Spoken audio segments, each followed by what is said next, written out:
In your role as a leader, what is your first instinct when someone hits you with a question you don't know the answer to? Do you deflect? Do you confidently say whatever comes into your mind, hoping against hope that it's accurate? Or do you say, I don't know, I'll get back to you later? If the thought of forcing out an I don't know gives you knot in your stomach, this video will help you work past that particular phobia that I don't think actually has a name. And if you happen to know the name of this phobia, please leave it in the comments. I'll practice what I preach today and tell you, I don't know. I'm Emily Haverkamp. I'm a leadership coach, and I have over 5 years experience as a manager, and I've been in the workplace for over 15.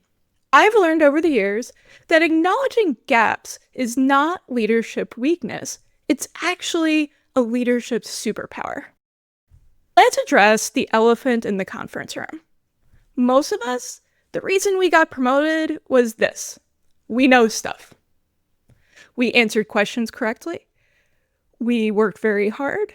We solved problems effectively. And this expertise, that's what got us noticed. But then something really cruel happens to us. We get promoted to a position where suddenly we're responsible to know more than anyone should be expected to know. In other words, we remain human beings, even though we now have a leadership role. But in our mind, that expertise-oriented mindset that we've always had whispers in our ear, leaders, they should have all the answers. Harvard Business School researchers call this the expertise trap.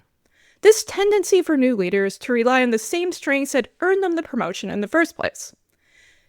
But a lot of times, the new role that we get is far different than the role we used to have. The statistics, they really back up this disconnect between the pressures that leaders feel to know everything and what your employees actually expect from you. A study in the Journal of Leadership found that 67% of leaders feel significant pressure to have all the answers. The thing is, 81% of employees say they'd trust their leaders more if they acknowledge when they don't know something. This creates what psychologists call an authenticity gap, the exhausting space between who you really are, someone who does not know everything, and who you think you need to be, an omniscient leadership deity. In other words, Alexa or ChatGPT. Based on this research, I've developed a simple 3-part framework for turning I don't know from a perceived weakness into a leadership strength. So your first step is this. Have a clean acknowledgement. Start with clear, unhedged admission. I don't know the answer to that. No qualifiers, no defensiveness, no excuses. The research shows that hedging, saying something like, I might not have all the information, or deflecting, well, that's an interesting question, as you slowly Homer Simpson style your way into the bush. This actually decreases trust rather than preserving it. Our brains register these as attempts to hide ignorance rather than honest admissions. So what I like to do is use a simple uncertainty script. And I use this consistently. I have a go-to by habit of just saying, I don't have that information now. Simple, direct, and surprisingly powerful. But you do need to follow these next steps, or this one up there isn't going to work alone. You need to now follow this acknowledgement with concrete next steps. But here's how I'll find out the answer for you, and I will give it to you in this timeline. Research from organizational psychology shows that teams aren't primarily concerned with their leaders' current knowledge. They care most about the leader's ability to acquire needed information. So what might this sound like? I'll research this and get back to you by Thursday. Let's bring in someone from the finance team who would know the answer to this.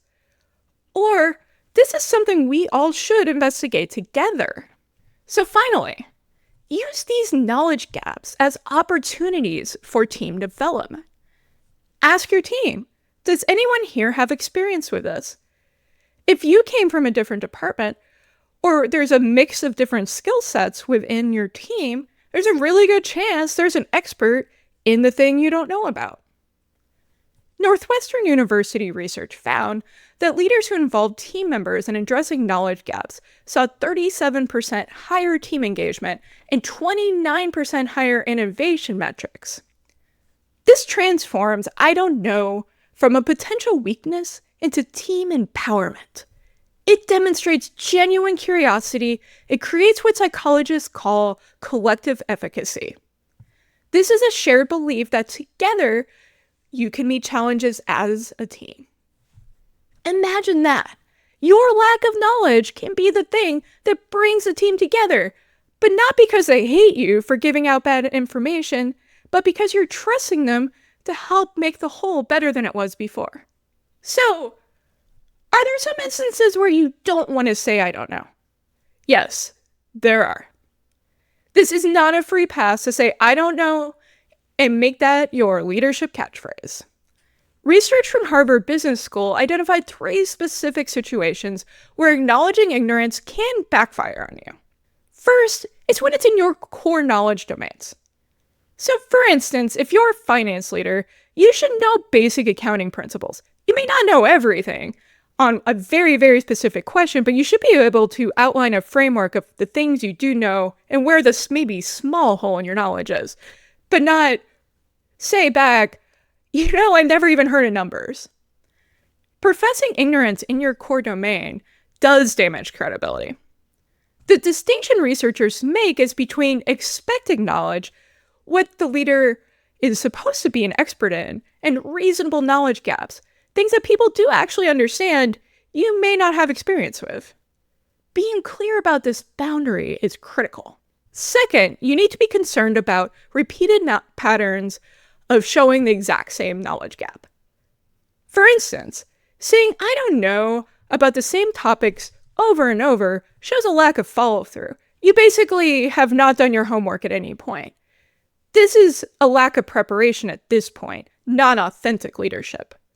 Research from the Center for Leadership found that the trust-building effect of "I don't know" diminishes by 64% when it becomes a pattern. Basically, it's fine to display that you don't know things, but you're also expected to start filling in the gaps at some point. This is why the path forward component is so critical. It creates accountability for knowledge acquisition. Finally, be cautious in a crisis situation of showing ignorance when people really need you in that moment to have some confidence in what you're saying. During an acute crisis, teams need direction more than acknowledgement of uncertainty. Saying "I don't know" during an emergency can create anxiety rather than psychological safety. Imagine if you're the person in charge of evacuation during a fire and you say to your team, "Oh, I'm going to have to research where the emergency exit is." Instead, crisis leadership suggests that reframing this as, "Based on what we know right now, here's my direction," which may evolve as we learn more.